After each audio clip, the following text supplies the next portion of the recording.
Yo, it is Jayleth back again with another list for you today. 2025 is pretty stacked. There's an insane amount of games coming out. So many that I don't think I'm actually going to be able to play all of them, but I will try my very best. But since it's so stacked and there's so many games, I decided to talk about some of the things that I'm most excited for this year. Don't forget to like, share, and subscribe. Alright, now on to the list. I'm a big fan of Hideo Kojima. I love the Metal Gear Solid series, and I liked Death Stranding. I didn't love it. It's probably my least favorite Kojima game, but I really appreciated a lot of the themes and the way that the story and the gameplay melded together. And while I didn't think the game needed a sequel, what I am seeing of the sequel is pretty promising. It seems to be a little bit more gameplay focused from what I've seen in interviews, and it looks just as insane as ever. It's a Kojima game through and through. It should be good. Let's hope that the story comes together a little bit better this time. I've been needing a new Western RPG fix, and Crimson Desert might just be the answer to that. Even though it is not a Western RPG, it's made by a Korean team, but it's got all the trappings that I kind of expect from those kinds of games. Tons of quests, big open world, decision making. It's got a lot going for it. So much so that I almost can't believe how good it looks. I don't know. These days when I see a game made in Unreal Engine 5, with really pretty graphics and a lot of particle effects, I start to get a little skeptical. But this game looks like it's going to deliver. My only concern is the story seems a little dry. I'm not really sure what is going on. It seems like there's a lot. The gameplay looks awesome though. I've really been hungry for a new FPS game for years and years and years at this point. Each new game that I give a try, it just doesn't really hit until Splitgate. I played Splitgate years ago and I had a lot of fun. It was really arcadey, and I miss that. So many first-person shooters are focused on being esports or super competitive, and at this point, that's just not really what I'm looking for. I want some good old-fashioned FPS fun, and that's what Splitgate was. And honestly, when I look at the trailers for Splitgate 2, I get kind of concerned because it looks like it's doing exactly what I don't want it to do.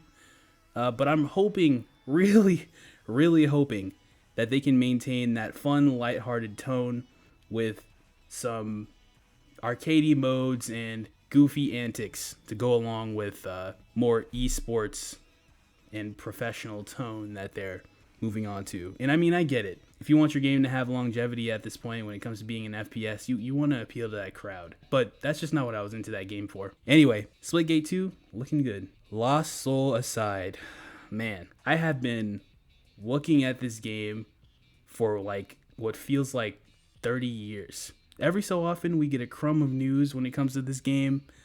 An update here, interview there, trailer here. But finally, it looks like this game is going to actually come out this year. And I don't know. It's been in development for such a long time. I'm kind of concerned, but the trailers still look good.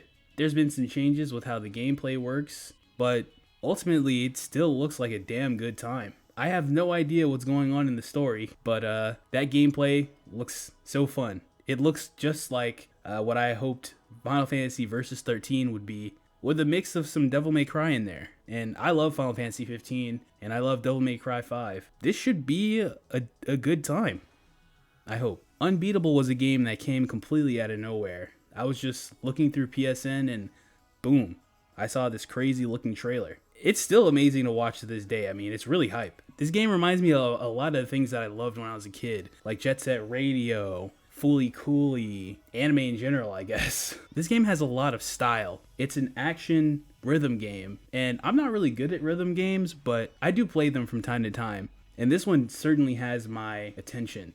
The concept is about a girl band that's playing in a town where music is illegal. Is pretty cliche, but it's alright. It's just a setup. Hoping the story gets more deep and we can have some emotional moments. If not, just cool shit, because this trailer is nothing if not full of cool shit. Should be a good time. Judas is another one I've been waiting for a very long time. I love BioShock 1 and Infinite, and I really like BioShock 2 as well.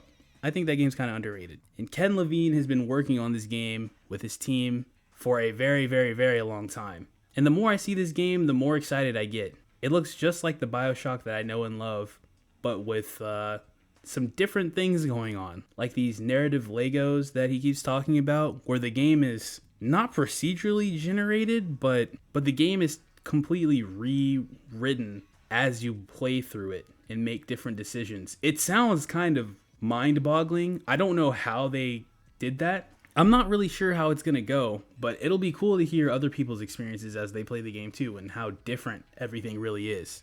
Ultimately, Ken Levine is kind of a visionary, and I look forward to playing pretty much anything that he's got his hands on. The 100-line Last Defense Academy.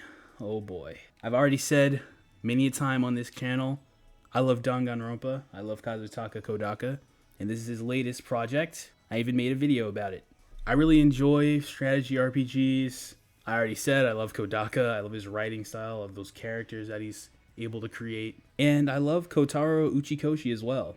To me, this game is kind of a super project. Both those guys are geniuses in my book, and I love the stuff that they make. And the gameplay is being handled by the team that made Digimon Cyber Sleuth. I can't imagine this game goes wrong. The only thing I'm a little apprehensive about is the fact that the game has like 100 endings. It's going to take forever to get all those, and it's unclear currently if it's done in the same way as the Somnium Files games, where different endings unlock other endings, and then it all leads to one main ending, or if they're all just that many branching paths. We'll just have to see when the game comes out.